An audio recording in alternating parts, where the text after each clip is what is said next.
आज के वीडियो में हम बात करने वाले हैं आईवी फ्लूइड के बारे में, जो बहुत ही कॉमनली प्रयोग में लिए जाते हैं।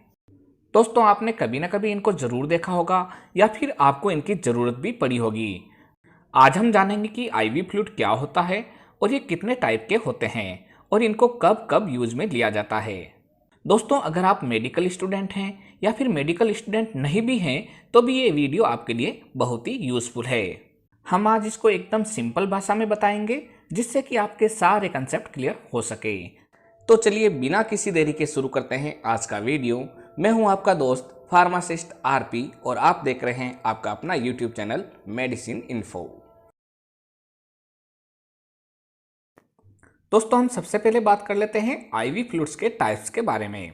आईवी फ्लूइड का मतलब होता है इंट्रावीनस फ्लूइड, यानी कि ऐसे फ्लूइड्स जो कि हमारे शरीर में वेंस के अंदर डायरेक्ट दिए जाते हैं। अगर हम मोटे तौर पे देखें तो इनको जनरली 5 पार्ट्स में डिवाइड किया गया है। सबसे पहला है एनएस यानी कि normal saline fluid, second DNS यानी कि dextrose normal saline fluid, third है आपका आरएल यानी कि रिंगर लैक्टेट सॉल्यूशन, फोर्थ है आपका D5, D10 and D25 fluids and last mannitol solution. दोस्तों, इनमें से जो शुरू के 4 आईवी फ्लूइड्स हैं वो डिहाइड्रेशन में काम में आते हैं, यानी कि हमारे शरीर में जब कभी भी पानी की कमी हो जाती है तो ये पानी की कमी को पूरा करते हैं। जबकि 5वां सॉल्यूशन है यानी कि मैनिटोल सॉल्यूशन, ये अपोजिट है। ये अगर पानी की बॉडी में ज़्यादा मात्रा हो जाती है तो उसको बाहर निकालने के लिए काम में आता है। अब हम इनको डिटेल में देख लेते हैं कि ये कहाँ कहाँ पर काम में आते हैं। सबसे पहले हम बात करते हैं एनएस यानी कि नॉर्मल सेलाइन के बारे में। It contains 0.9% weight by volume NaCl in 100 ml solution, यानी कि अगर हम बात करें तो 1000 ml का अगर वाटर फॉर इंजेक्शन हो तो उसमें अगर 9 ग्राम NaCl मिला दिया जाए तो ये NS सॉल्यूशन बन जाता है। दोस्तों, अगर हम इसके प्रमुख यूजेस के बारे में देखें तो इसका सबसे पहला यूज है डिहाइड्रेशन में, यानी कि अगर बॉडी से लॉस ऑफ वाटर हो जाए तो वहाँ पे हम NS को काम में ले सकते हैं। दूसरा इसका यूज है treatment of blood loss and fluid loss के अंदर। दोस्तों, अगर कोई भी एक्सीडेंटल केसेज होता है जहाँ पर ब्लड लॉस हो जाता है या फिर फ्लूइड लॉस हो जाता है तो भी NS की ड्रिप वहाँ पे लगाई जाती है। दोस्तों, it is also used for wound washing, यानी कि जब कभी भी किसी व्यक्ति को चोट लग जाती है तो वहाँ पर घाव को साफ करने के लिए भी NS सॉल्यूशन का यूज लिया जाता है। और दोस्तों, इसके अगले यूज के बारे में बात करें तो it is used for dilute concentrated injection, यानी कि कोई भी अगर कंसनट्रेटेड इंजेक्शन है तो उसको देने से पहले उसको डाइल्यूट करने के लिए भी हम NS का प्रयोग करते हैं। दोस्तों, अगर हम इसकी डोज के बारे में बात करें तो 3 to 4 बोटल्स इन 24 आवर्स अधिकतम इसकी डोज दी जाती है, यानी कि इसकी जो अधिकतम डोज होती है वो 3 से 4 बोतल ही होती है। ये पेशेंट की सीवियरिटी पे या फिर डॉक्टर के प्रेस्क्रिप्शन पर डिपेंड करती है। दोस्तों, NS के लिए सबसे महत्वपूर्ण बात यह है कि it is not suitable for hypertension patient and pregnancy ladies, यानी ये कभी भी हाइपरटेंशन पेशेंट यानी ऐसा व्यक्ति जिसकी ब्लड प्रेशर ज़्यादा रहती है उसको नहीं दिया जाता है, साथ ही ये प्रेग्नेंट लेडीज़ को भी नहीं लगाया जाता है। दोस्तों, NS का मतलब ही होता है नॉर्मल सेलाइन, जिसके अंदर ऑलरेडी NaCl यानी कि नमक का पानी उपस्थित रहता है। अतः जिस भी मरीज के ब्लड प्रेशर हो या फिर BP बढ़ा हुआ हो तो उसे नमक का पानी नहीं दिया जा सकता, क्योंकि नमक के पानी या NaCl की वजह से ऑलरेडी BP और ज़्यादा बढ़ जाता है। दोस्तों, इसी कारण इसे हाई ब्लड प्रेशर वाले पेशेंट में या फिर प्रेग्नेंट लेडीज को नहीं दिया जाता है। दोस्तों, अब हम बात कर लेते हैं DNS के बारे में, जिसे डेक्स्ट्रोज नॉर्मल सेलाइन सॉल्यूशन भी कहा जाता है। दोस्तों, इसे सामान्य भाषा में ग्लूकोज की बोतल भी कहा जाता है। Friends, it contains 0.9% weight by volume NaCl and 5 gram dextrose in 100 ml solution, यानी कि 100 ml की बोतल में 0.9 ग्राम NaCl होता है और इसमें 5 ग्राम डेक्स्ट्रोज एनहाइड्रस को मिलाया जाता है। दोस्तों, इसके अंदर डेक्स्ट्रोज होने की वजह से इसको जनरली डायबिटिक पेशेंट में नहीं दिया जाता है। अगर हम इसके यूजेस के बारे में बात करें तो it is used in dehydration, यानी कि loss of water from body. Friends, it is avoided in diabetic and heart patient. It is also used in treatment of blood loss and fluid loss in accidental cases. दोस्तों, इसका अगला use देखें तो ये hypoglycaemia में भी काम में आता है, यानी कि अगर बॉडी में लो ब्लड शुगर हो जाए तो वहाँ पे डीएनएस का सॉल्यूशन दिया जाता है, जहाँ पे डेक्सट्रोज ग्लूकोज का कार्य करता है और ब्लड शुगर को वापस नॉर्मल रेंज तक ले आता है। दोस्तों, it is also used in insulin shock.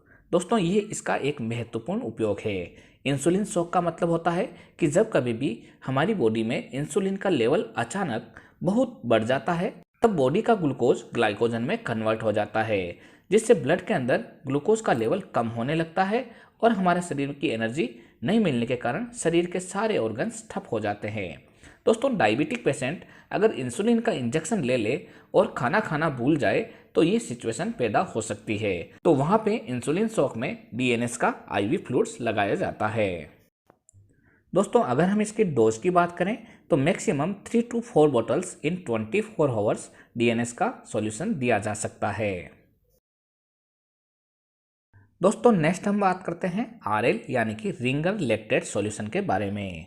दोस्तों, रिंगर लैक्टेट सॉल्यूशन को सोडियम लैक्टेट सॉल्यूशन भी कहा जाता है या फिर हार्टमान सॉल्यूशन भी कहा जाता है।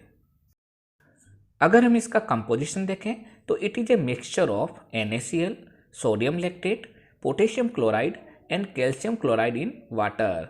इसी को बोलते हैं आरएल यानी कि रिंगर लैक्टेट सॉल्यूशन।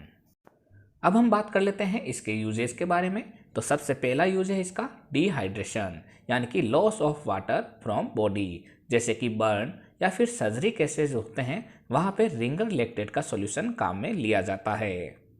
नेक्स्ट इसका यूज होता है इलेक्ट्रोलाइट इम्बैलेंस में, यानी कि अगर बॉडी के अंदर फ्लूइड लॉस हो जाए जहाँ पे इलेक्ट्रोलाइट का इम्बैलेंस हो जाए, जैसे कि डायरिया या फिर हेवी वोमिटिंग में, तो वहाँ पे भी आरएल का सॉल्यूशन काम में लिया जाता है।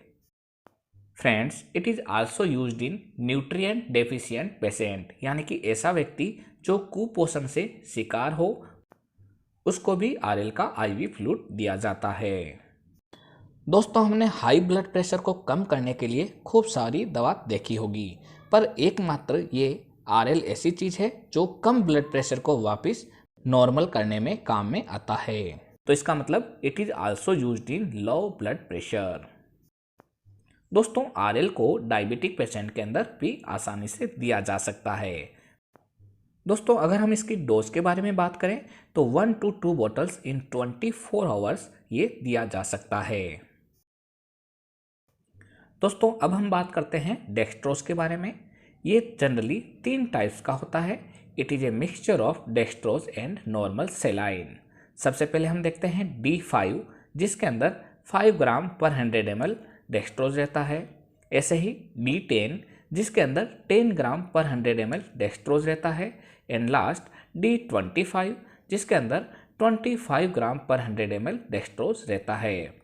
दोस्तों, इसमें से D5 और D10 को कॉमनली यूज़ में लिया जाता है, जबकि D25 को अगर मरीज ना तो खाना खा सके या फिर ना पानी पी सके तभी इसे यूज़ में लिया जाता है, यानी D25 को सबसे कम यूज़ में लिया जाता है।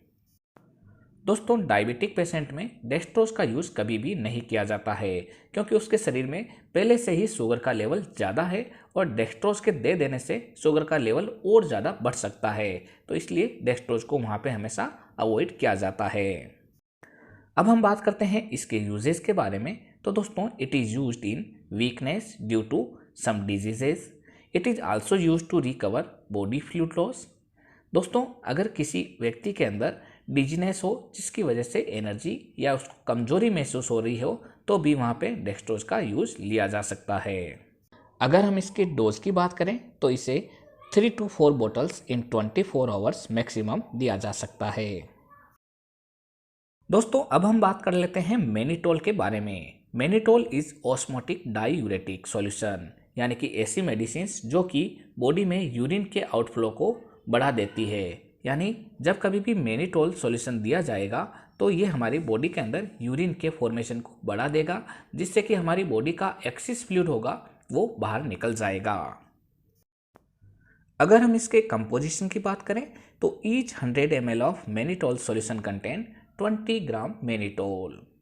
फ्रेंड्स, अगर हम इसके यूजेस के बारे में बात करें तो it is used in oedema, यानी कि अगर हमारी बॉडी में स्वेलिंग या फिर इन्फ्लेमेशन हो जाए, यानी कि सूजन हो जाए, जो कि बॉडी टिश्यू के अंदर फ्लूइड ट्रैप होने की वजह से होता है, तो वहाँ पे मैनिटोल को यूज में लिया जाता है, जिससे कि डायूरेटिक एक्शन की वजह से उसका एक्सेस फ्लूइड यूरिन के साथ में बाहर निकल जाता है।